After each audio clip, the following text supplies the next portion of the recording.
human connection keeps us alive. And the more we have, whether it's friends, whether it's bocce ball, whether it's cards, whether it's poker, whether it's those connections are really important for us to age well. And that is something, if you haven't, the example that Eric Topol uses in his book, Super Age, is that his 98-year-old patient loses her husband and moves into an assisted living and all of a sudden gets introduced to a new game and to a new team and to a new group of men and women that she can socialize with, and her happiness factor goes back up. And there she is, probably by now 100, and having a rich social environment that probably is keeping her on the planet longer because she's got it.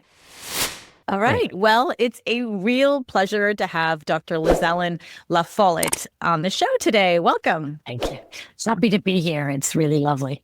I'm super excited. We got connected through another person from the Buck Institute. And when I heard the Buck Institute, I'm like, I'm all over it. I love the Buck Institute.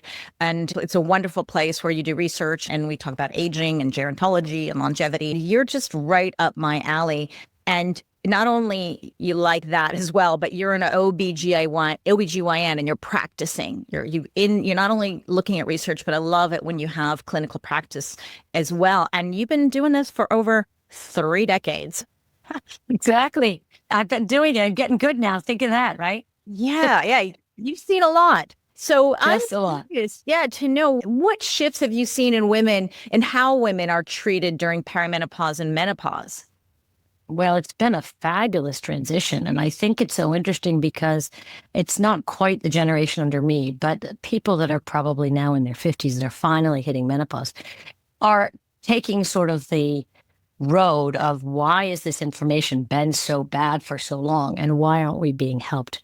And so I think it's an enormously positive movement of understanding that we really were led down the wrong road in medicine with the WHI and this idea that cancer was the issue rather than looking at bone protection and colon cancer protection and cognitive function and all of this. That really was the first example of the media taking a point and the researchers not being able to reel it back. So as one of my patients said to me, twice a teeny number is a teeny number. And when you look back on the study, they looked at 63-year-old women, they looked at synthetic hormones. It was too late to start hormones at 63.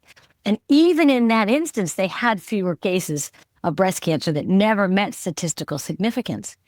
And one of the reasons why it never met statistical significance is because the control group, the people that didn't take the medicine, had been on the medicine, but had to be on a washout period for a while.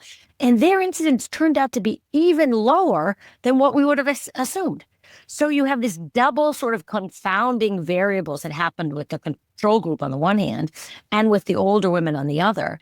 And so the protective effect of hormones, which we have now learned is time dependent, got lost in the shuffle and the cancer message got sort of loud and clear. And really, in my view, hurt many women for at least 20 years. Mm-hmm. I think that I started doing hormone replacement therapy right out of medical school because Wolf Udian, who started the Northern American Menopause Society, was the professor that convinced me to go into OB-GYN. And he talked about menopause. That was his interest. That was his focus. We in medical school heard about it, including and in residency. And so it was one of those things in which we actually learned about. Obviously, that's at Case Western in Cleveland. So it really did change as this information changed over time. We learned that the statistics were wrong and women were shortchanged. And so finally, where people are able to look at it and say, oh my gosh, I shouldn't be cancer fearing. I should be fearing other things that can happen to us as we have the privilege of continuing to age, which after all is a privilege. And how can we age well and not have joint problems and word recall problems and things that really are in many cases related to hormones, estrogen, progesterone, testosterone, to name a few. We're probably all related to hormone replacement therapy in general, or menopausal replacement therapy, if you want to call it that. So I love speaking to people who have been practicing this for 3 decades, 4 decades, for quite a while. even pre-WHI study and post-WHI study, and hear their story, because I want to know where were you? Because everybody has different training. It sounds like you had training in menopause, which was so unusual and still is unusual to this day. And we know that when the WHI study made headlines, everybody got scared. It causes cancer. And literally overnight, women were throwing their hormone therapy into the toilet. And how were you approaching women during this period of time when they came to you with these questions and they're scared? And what should we do? And what were you learning about this at the time, and how did you treat those women back then? Well, it's so interesting because all of us who were in OB-GYN, so I graduated from residency in 92. So I moved out here to Marin the end of 92, beginning of 93, right? So WHI's conclusion came out in 2000. And all of us who were practicing medicine then felt as though the conclusion was wrong. And we looked at the numbers and we had made the same observations, which was these women were too old when they started HRT. And remember, the original premise of the study was to look at a heart disease protection with hormones. Little did they know that the sweet spot was the timing problem. And 63 was 15 years out from menopause, or at least 10 years out from menopause. So did most they know of us that actually back then, or yeah. did they knew that back then, and they still? Yeah, they were doing the study to see. The question they asked was, they were doing the study exactly of, will hormones protect women against the number one killer of women, which is heart disease and stroke, right? So that was a great question. That was a great question. Turns out there's some really interesting evidence about that happening, but the missing piece was timing, and that 63 was too late to actually have those protections. The other thing, if you think about it, so at the time we were all crazy. We were completely upset about that conclusion. And we said so to our patients. And we said that we felt as though hormone replacement therapy was good. And this discussion of body identical, which is what the UK calls it, versus synthetic, was clearly at the forefront of a lot of conversations. And most of us were perfectly happy to say, look, I think if you're having symptoms, if you're not sleeping, if you are not able to actually do your normal exercise because your joints are so sore, let's try the transdermal, which was clearly a better vehicle in that, or modality, because it didn't go through the liver, right? So you didn't have the clotting factor cascade increase that you see with oral estrogen. That was really important. So transdermal estrogen, progesterone at night to help you sleep. And now I think the sort of flavor of the day is testosterone. And I think testosterone does not decline in the same time frame as estrogen. It's more gradual over an entire lifetime. And so there is, I think, some hype. Some of it may make a huge difference, and some of it may be a placebo effect. But either way, it should be talked about. I understand. I learned through the Institute of Bioidentical Medicine with Dr. David Rosenstreet. I'm not sure if you heard of him, but he's got an interesting program teaching doctors how to prescribe hormones. And so I was going through it. I noticed that it was, so he was actually one of these doctors who, for 4 decades, more or less, also treating women. And he has a similar story to you in the sense, like, I didn't stop because I read the study and it just didn't make any sense to me. And if the woman was thriving on her hormones, I couldn't take them away. And so he just, reassured them and all that. And he doesn't seem, it thinks in his camp, that's kind of what we all conclude, like his friends or his camp or whatever. But it seems like that's a very small bubble of people, because most of the other doctors, I guess, they didn't read the study, or they just kind of looked through the abstract or read the headlines and decided, way out, this is too dangerous. And unfortunately, we have too many doctors still not understanding they need to be trained in this. So I find it really interesting that you've kind of plugged through. And then, so that leads me to my next question, is that you've seen then, you were 30 years ago, starting with the hormone therapy, giving it to women who were in their 50s, who are now in their 80s. I don't know if you still see these patients, right, but it would be interesting to see those women. Do you have any conclusions made by those women who decided to take the hormones versus those who decided not to? I think that it's quite a large group of women who were able to negotiate the symptom complex of withdrawal of estrogen. And they were quite adamant. And I wouldn't say a large group initially, but I would say now, seeing them now 20 years later, the advocacy of testosterone, the advocacy of the patch, the advocacy of estrogen, progesterone. For those women who felt strongly that their life was miserable without it, they're doing great. And they're so clear that they were on the cutting edge of doing something that made sense to them. And I think that was, and I see them still. And I think when you have someone who has gone through menopause and suffered and then been able to feel better with hormone replacement therapy, I think they're very, very strong-willed about the messaging. And I think, thank goodness, we're seeing that in some of these physicians that are really taking to social media and really sort of explaining the difference. So yes, not only do they do better, they're more mobile, they have active lives, they're working, all sorts of things that you really want to have the choice to do as we age. And I think in general, if you can, hormone replacement therapy as a conversation about risk and benefits needs to happen. And it probably needs to happen closer to mid-40s, because a lot of things can happen in the mid-40s with the perimenopausal suffering in terms of night sweats and hot flashes, which really does happen almost more in your 40s than once you finally stop cycling. But I think it's a really vibrant group of women who were determined to buck the system, no pun intended, right? To be able to live better and healthier and longer. I love that. So then I'm wondering, because you were actually in Marin, which is in California, Northern California. People are quite healthy there. I don't know, it seems the time I've spent, people are hiking and outdoors. Those are the original granolas. And so I'm wondering then, I don't know if you have a bias with patients, because then you probably have women who said, look, I'm not going to do this.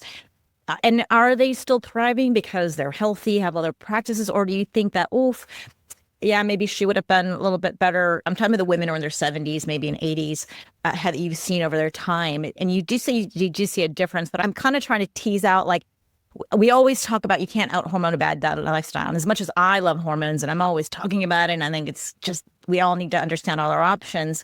How much of a lever does this have? And does it maybe depend on your genetics? For example, if you have predisposition for osteoporosis, like no matter jumping up and down, doing exercise, weighted vest, which is the new thing. Or yeah, I mean, a weighted vest is going to save you. You probably need hormones. Like, just trying to figure out like how much of an effect, or is it just different for everybody? I think that we're starting to ask that question longitudinally, and I think it's a fabulous question of how do people thrive when that wasn't an option. And I do think that in medicine in general, we have a tendency to sort of paint the worst picture. Right? I mean, why would you conclude with a big study like that breast cancer was the problem when really they showed that there was less colon cancer? Why wasn't that message?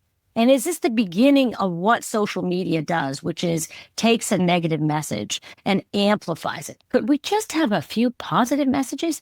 There was less bone loss. There was less colon cancer. How do you figure colon cancer's in there? That was seen in the first permutation and in their conclusion right up front. So I do wonder a little bit about the half empty, half full question, which really has to do with women in general, excuse me, as I lose my earphone. Women in general seem to be given information in which these choices are stark. Either it's going to get you because of breast cancer, or it's going to have a problem in terms of your bone. To me, the nuances of choice need to be given. And the incidence of genetic components related to your life, if you look at the data from the Buck Institute of Aging, that percentage is only 7%. So it's really interesting. The genetic inheritability of what your parents had is a very small percentage. And that's such an important message, because it means maybe you're going to get osteoporosis, but maybe you're not.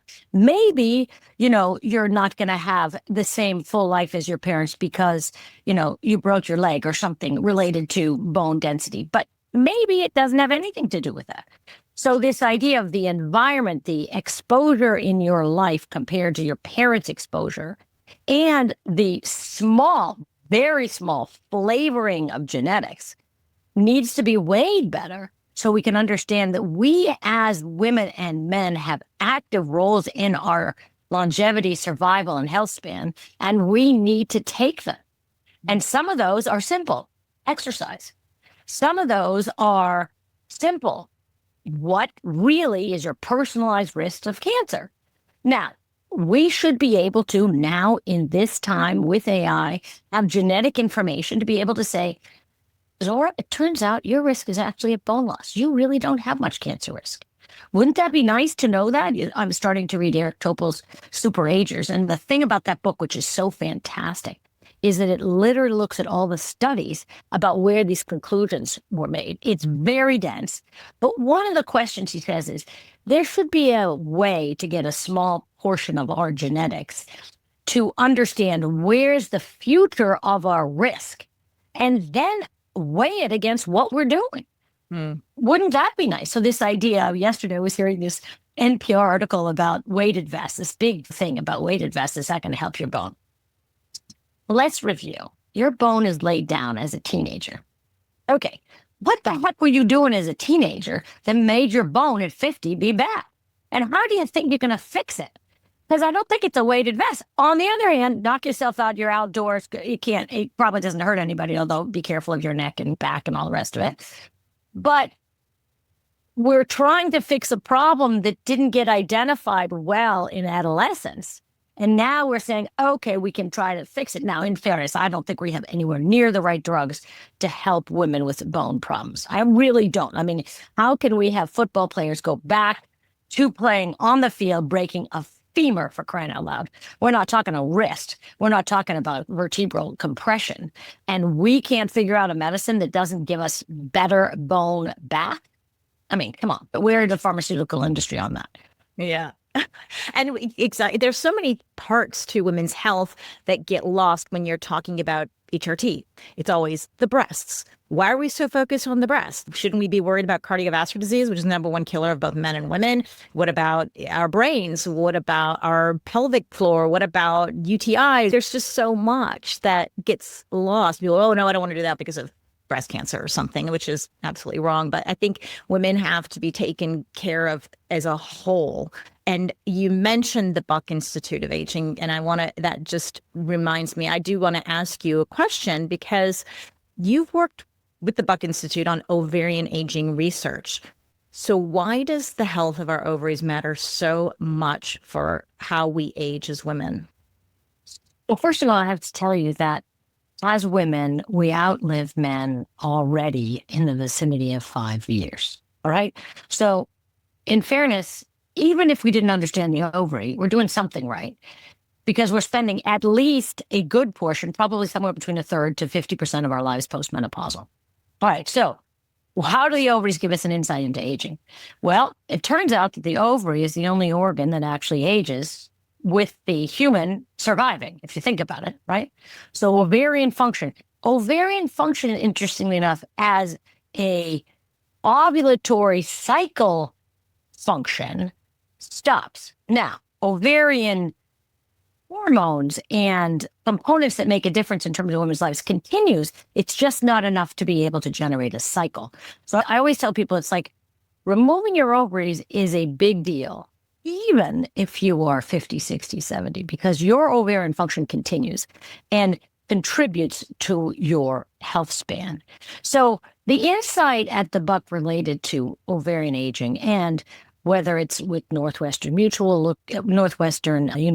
that's so interesting about looking at ovarian resistance, working with Francesca Duncan, whether it's with Jennifer Garrison, whether it's with David Furman. The scientists at the Buck are looking at glucose metabolism and aging. There's all of these other organ systems that are affected by having lost ovarian function. And I think it's so interesting to say, all right, then, if this is our insight into aging, we should all be looking at it because it's still while we are living as an organism and one organ is not doing exactly what it used to do. So I'm not saying we all want to have periods nor do we want to have kids until our 70s and 80s.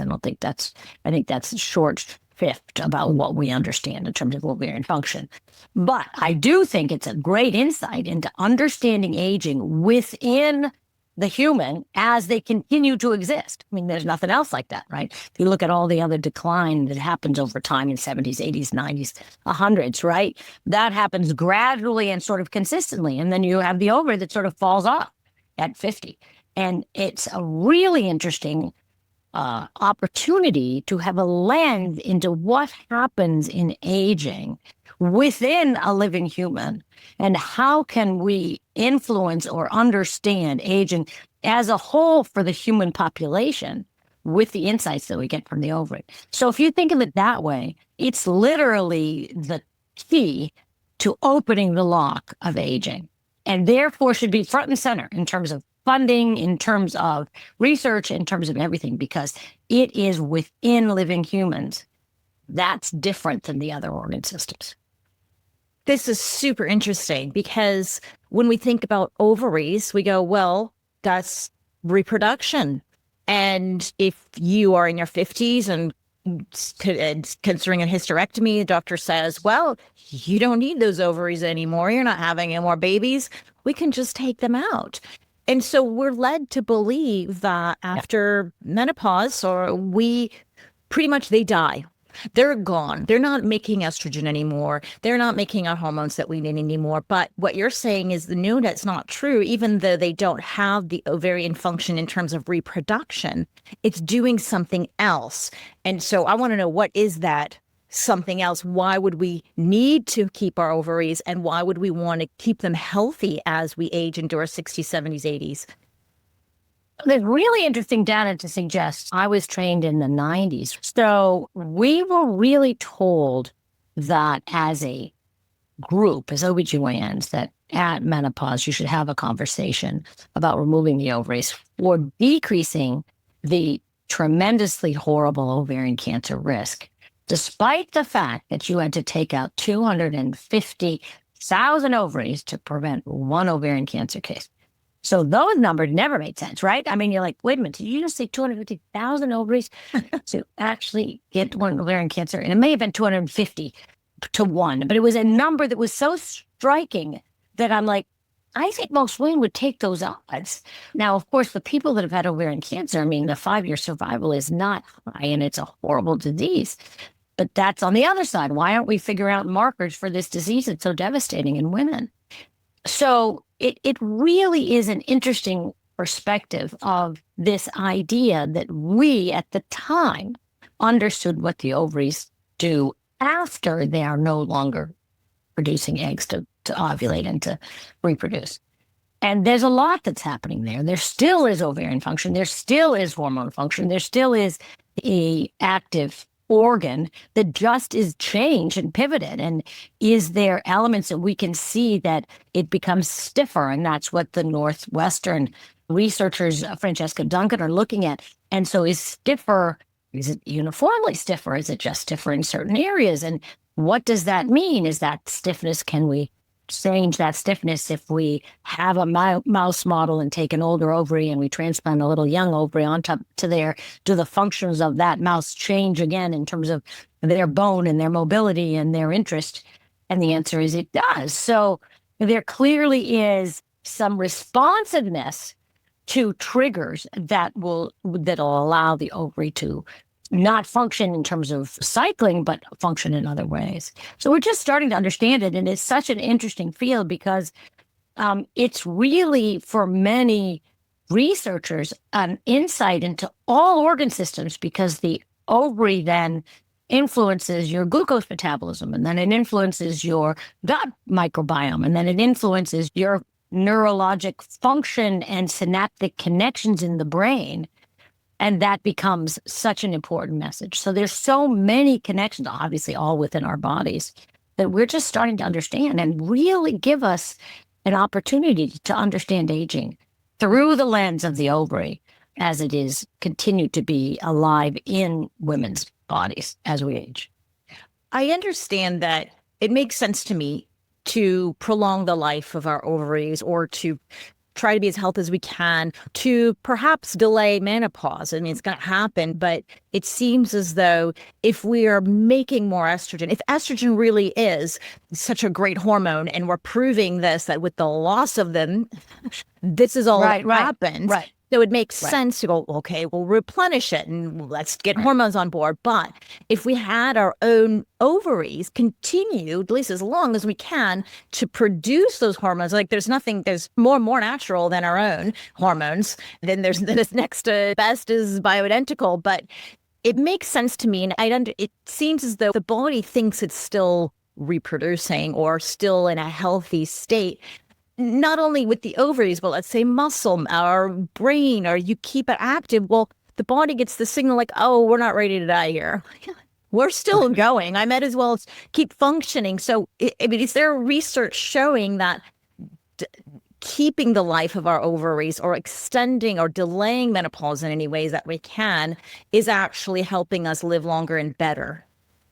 Yes, it's a great question. And I don't think anybody knows that question, the answer to that question. I think for many women, we are delighted to not have to worry about birth control and not to worry about periods.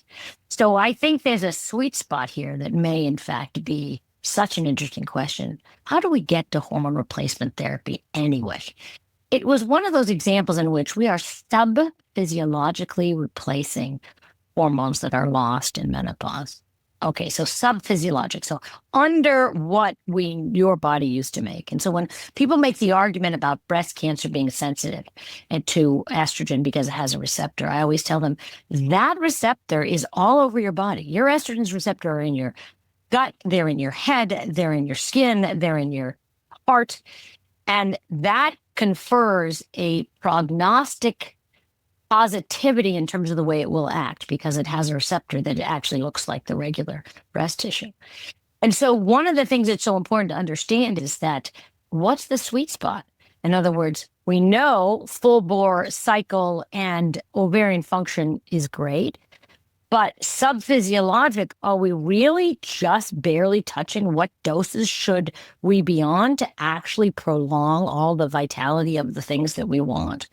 And to me, I would like to shed the cycling part and shed the reproductive risk in terms of having pregnancies later than 50s.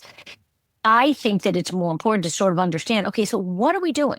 How do we know what's the right dose? And when you start to look at, there's a lot of people out there that are doing very much higher steroid doses in general. And I don't think we really understand that. And to me, it's like, oh, hang on. I don't want to be on the other side of this in terms of it being too risky. But how do we conclude that we're at the right dose? So the only answer to that question that I have in my practice is, let's see. And this was a very recent conversation about you're on sub-physiologic menopause hormonal therapy. All right. Are you actually getting estrogen in the vehicle that we're giving it to you, whether it's the patch, whether it's the gel, whether it's a pill? And I, again, steer people away from the pill because of the clotting risks through the liver. And sometimes you'll find out that they actually didn't get a darn thing from that patch. And I don't know whether the question is really what's the skin barrier problem with the delivery transdermally. And that's one question that clearly is affected by, our skin is clearly affected by hormones. And how do we know that we're actually helping women because they're getting the right dose? Well, what's the right dose? Is it estradiol of 40? Is it estradiol of 60? Is it estradiol of 80? I don't know that research has actually been clear in terms of what the dose is, but I certainly would like to know that what I'm doing is actually coming out as a signal in terms of their body. And so there's some really interesting questions about that. And we don't understand what the right dosing is. But again, I think it's one of those things that AI and these polygenetic risk scores of looking at what we individually may in fact have as a risk, so we should be able to say, well, what's the sweet spot for us? And that's far off, a little bit too far off, but hopefully not as far off as it may appear, to be able to understand it. Because if we're all sub-physiologically replacing, can we go a little higher? What are we really doing? How does it help our bone? How does it help our head? How does it help our gut? And we don't know. I mean, we really don't know. Yeah. Yet. It's the question that gets asked to me all the time. What should my estradiol levels be at? I don't know. Exactly. And it's like you said, there is some research showing protection of brain or bone, but is it enough? Having it certain levels? FSH is another one. Getting it down to somewhere between 5 and 10 should help protect the brain. But is it your case? And is there enough research on that? And I think, like you said, it's just, we don't really know. And this is why I really like biohacking, because I said, you know what? Who cares what the study says? Let's just look at you, your biomarkers, how you're feeling, and then track. If you're worried about bone density, well, let's just test it every year and see where you go. And if you start to decline, then you can play around with your estrogen. You can do a bit more impact, or you can add more protein or a supplement, like whatever. And then your number, whatever, you may find your sweet spot, but you'll know only in 5 or 10 years as you go on. That's right. We're in for the long haul.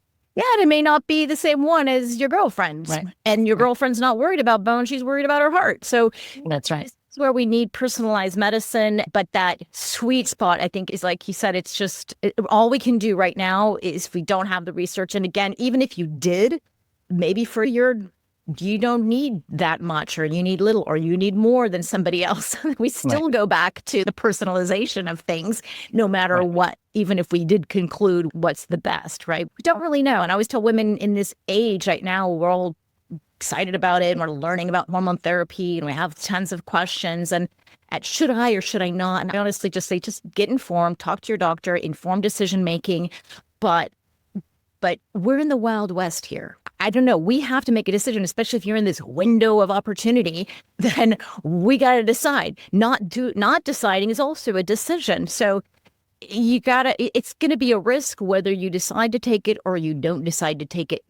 There's nothing 100% guarantee. We're all going to die anyways at some point. Hopefully it'll be later, but we're also afraid of death and disease that we're not actually living our lives, and just say, let's just make a decision and just be happy with it, and know that we can always change our minds if one way or the other.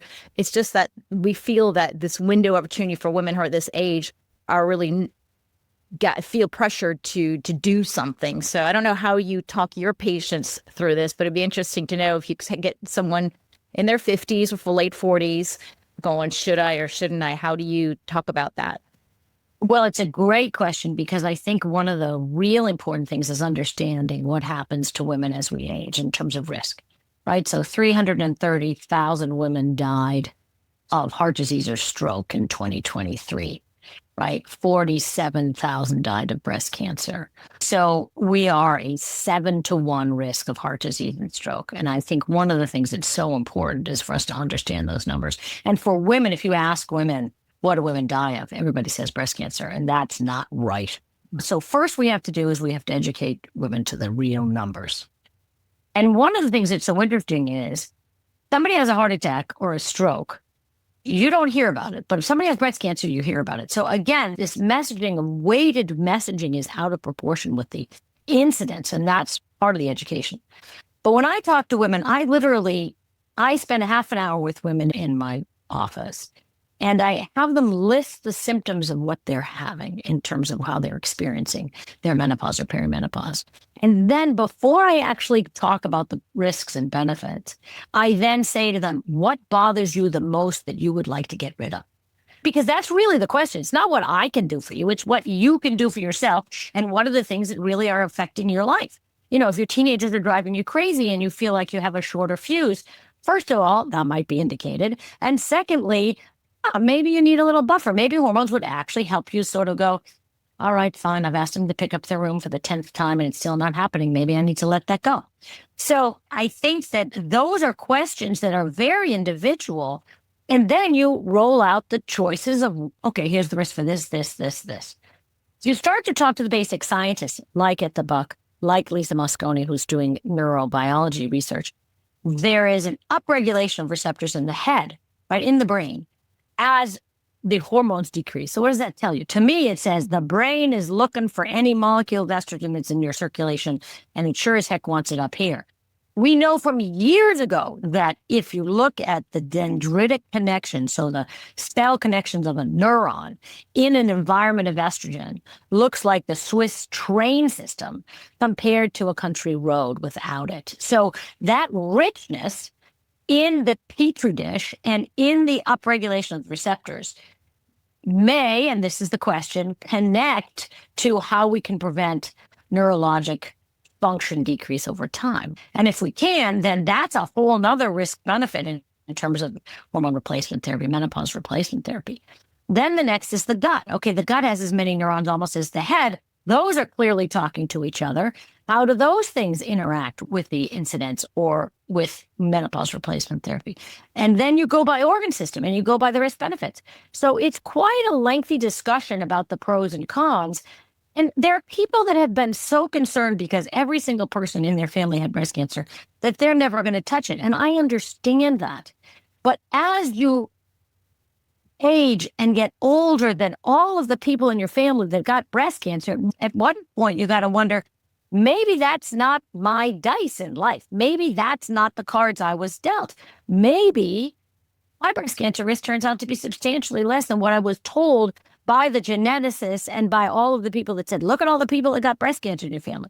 I mean, they could have grown up in an environment that in the environment with which they were in, whether it was smoking, whether it was pollution, whether it was, could have actually been a bigger factor than some of the other things. And we are withholding medicines because of the history that may never be theirs. And that's what I worry about. It's like, you got that messaging, that's going to be a problem. But do you really know that's your own personal risk? And if it is, okay, I can understand it, avoid it. But if it isn't, what have we done for your health? And clearly, if you look at the data about aging well, exercise is number one. It's no smoking and exercise and moderation of food and moderation of alcohol. It's really clear those things make a difference for all of us, and we can all do it. But the next question is, what's next? And what are the things that we can do to tweak? And what's our risk? And that's just really what we need to focus on, and what really where the funding needs to be, in my view, is, all right, you're 56. What is your risk right now? You're 68. What is your risk right now? Are we dovetailing our medical treatment to you in terms of making sure that you have the longest and healthiest life? And then when something happens, you're off the planet quickly without suffering. Yeah. We want to have a long health span and then a very short period of disease. And you mentioned so many things that I think are really important when women, especially, are having that question about HRT and all that. I always wonder, why are they asking about the real drivers of, if they're worried about, say, cancer, in terms of obesity or smoking, all these modifiable risk factors, those alcohol, like, why are you even worried about this? You took birth control anyways for 20 years, and that was like way higher doses, and now you're questioning menopause hormone therapy, and yet you need to lose some weight. You're smoking and you're drinking or whatever. It's just blows my mind. And then we get things out of proportion for some reason. We're just sucked into this silo. But one thing that I always bring as a gerontologist to the table, because I'm always fascinated by the Harvard study of adult development that showed even more than exercise and smoke and all this is actually strong social connections. And having that and a meaning in life, a purpose in life, like these are, when they said that outweighs many, many of these other things that I thought, not that those are not important, but they were just saying, let's not forget to nurture your network. Let's not forget about those friends in the community. It's almost like, well, yeah, having a bit of extra weight is actually protective. Not that you're obesity, but you're saying, let's focus on not being lonely. Let's focus on having our network around. And I think that is a major driver of health and happiness. I mean, they did look at, it was very much the happiness factor. Happiness factors, yeah. And that's something I would love to just add to the table. Like, let's, well, if you think about blue zones, right? And you think about, I always think about Greece because I love Greece. And I don't think about all of these octogenarians and 90s, 100s, however old they are. And they literally have sort of these routines in which they're exercising and they're fixing their house and connecting. But then they have a social time and then they connect. And it's sort of like, isn't that a lovely view of the human village, right? This idea that we're all interconnected, and how do we feed off each other in terms of support, emotional support. And you look at the statistics of how many Americans are lonely or alone after they've quit working, right? So 60s, 70s, 80s, the isolation is unbelievable. And that's terrible. Why are we in that kind of a structure in which men and women find themselves lonely and alone at their sort of, in my mind, most vulnerable time. And how does that influence their lifespan? And you bet it does. It certainly shortens it. So how do we bring community back to the people that are alone, as they age? I mean, that's just so important, right? And so I think emotionally, we connect as humans so much. Is such an important hands around you in terms of support. We need to never forget that human connection keeps us alive. And the more we have, whether it's friends, whether it's bocce ball, whether it's cards, whether it's poker, whether it's, those connections are really important for us to age well. And that is something, it's, if you haven't, the example that Eric Topol uses in his book, Super Age, is that his 98-year-old patient loses her husband and moves into an assisted living, and all of a sudden gets introduced to a new game and to a new team and to a new group of men and women that she can socialize with, and her happiness factor goes back up. And there she is, probably by now 100, and having a rich social environment that probably is keeping her on the planet longer because she's got it. Yeah, it's super interesting. Yesterday I had lunch with my friend's mother, who's 86, vibrant French Moroccan, and she's just smashing it. She goes on cruises 2-3 times a year, and he's her friend. She go to the cinema. So I asked her, I said, "What's your secret? What is it?" Because my father-in-law's the same age, and he's at home alone, lonely, doing everything to die early. Like, it's amazing. Its genetics can somehow be very powerful. And that we say but it's incredible the difference. You can have two people having very different lives.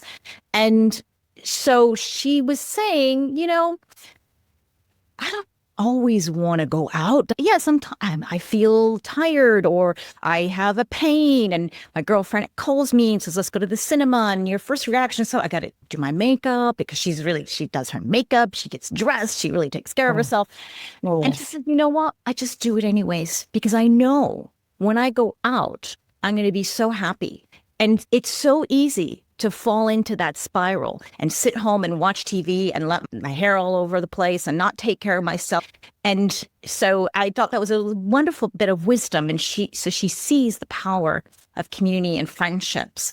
It takes an effort. I mean, it takes an effort for anybody. Yes. You want to go to the gym. Like, we all understand, like, he wants to go to the gym.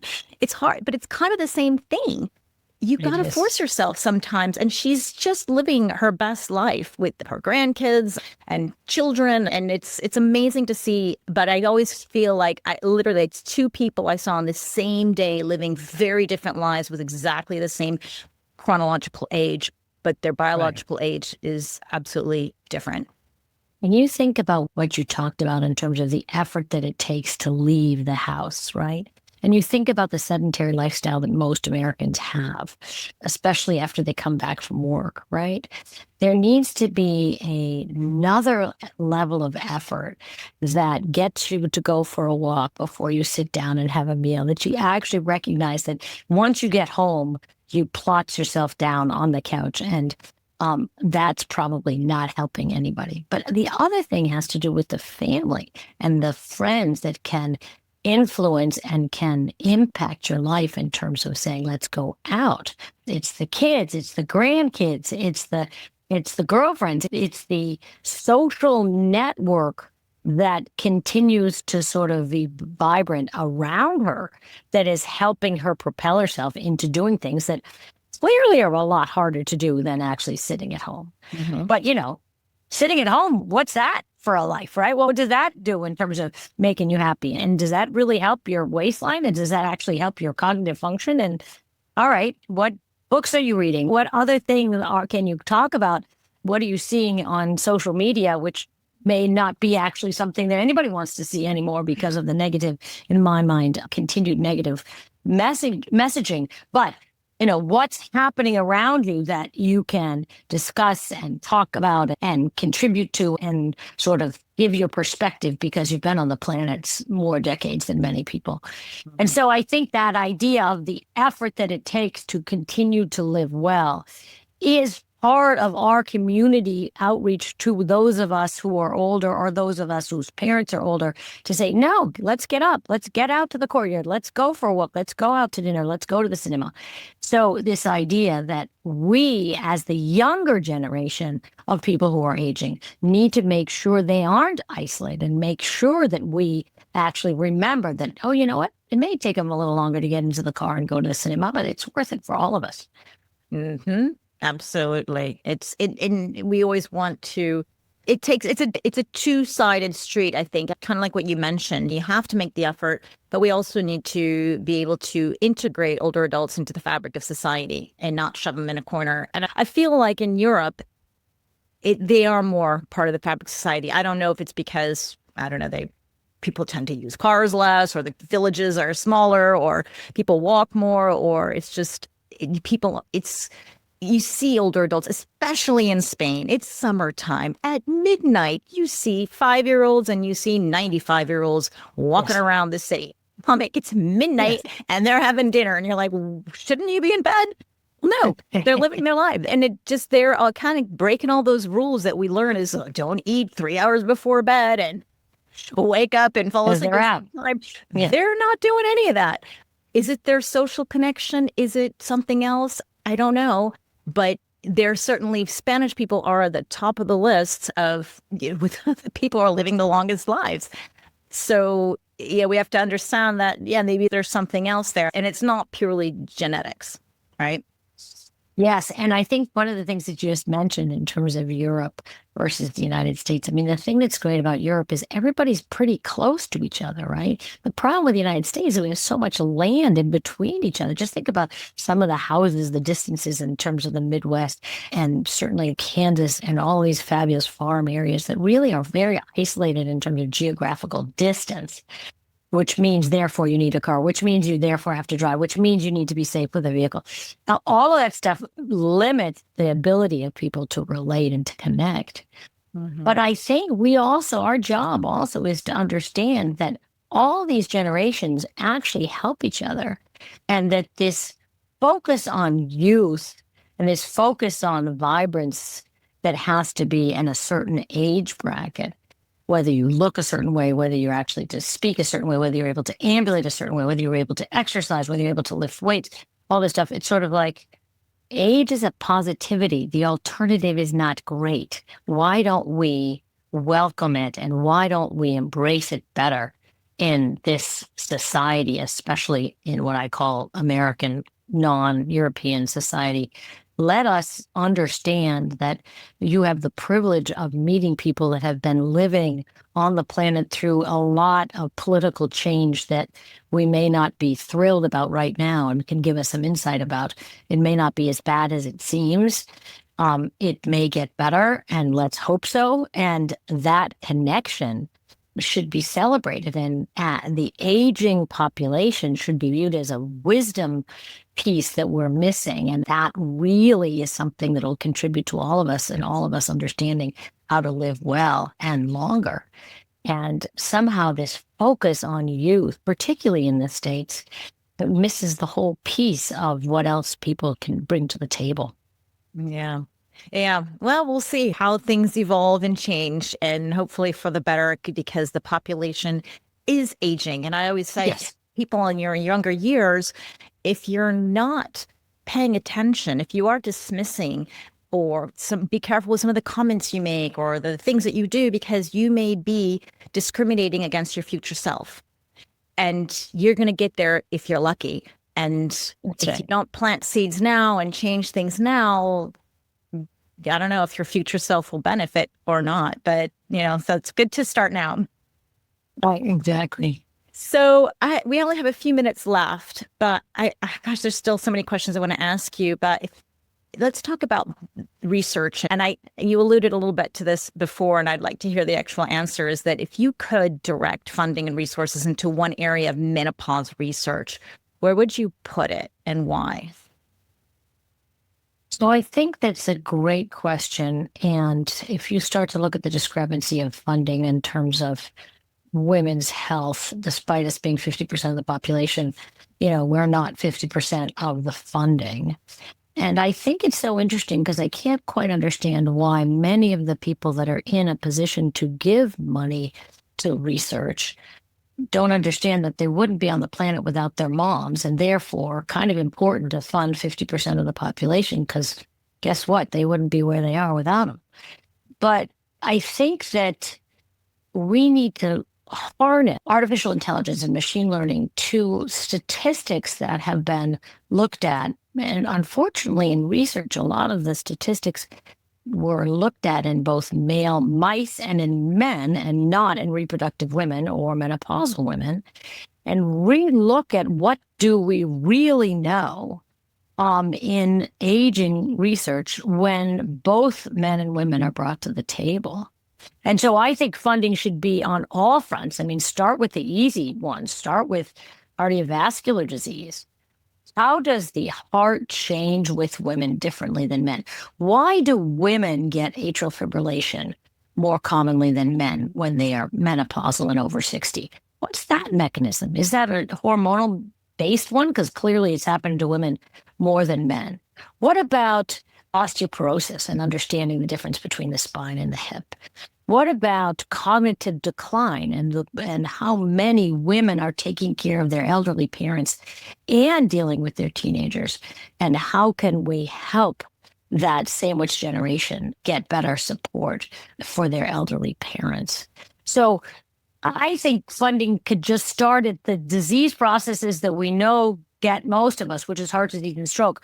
But it could be bone. And it certainly obviously includes hormonal menopausal replacement therapy over time and its benefits and risks over time, and really understand that. It's really hard to see what's happening right now to the funding structure in this country when we are on the precipice of being able to use machine learning to understand things that we've taken for granted. And medicine has been archaic in terms of adoption of new technologies and new research. And we need to accelerate the understanding by going back and saying, really, is that what the conclusion should have been? Let's look at the machine learning data on that. Can we use these tools that are now coming to the forefront and go back and say, it turns out you really do need some vitamin B, or you don't, whatever the answer is, right? And so at this particular somber time, in terms of people leading institutions that really have no medical backgrounds, it's quite depressing. And let what I would call Silicon Valley venture capitalists really try to correct some of these problems by looking at humanity and men and women together, and get machine learning to answer some of these questions now, so that it makes us all better and all the boats rise together, because that is what we really are after. I'm super excited about AI and medicine, and seeing how we already see. I just did a great interview with Dr. Jason Snaby, who does hip replacements with robotics and robotic technology. And my first impression was like, oof, I don't know, robot. But after the interview, I was like, oh my goodness, they're perfect hips every single time. And just, wow, it blew my mind. So I think sometimes we're afraid of what we don't know.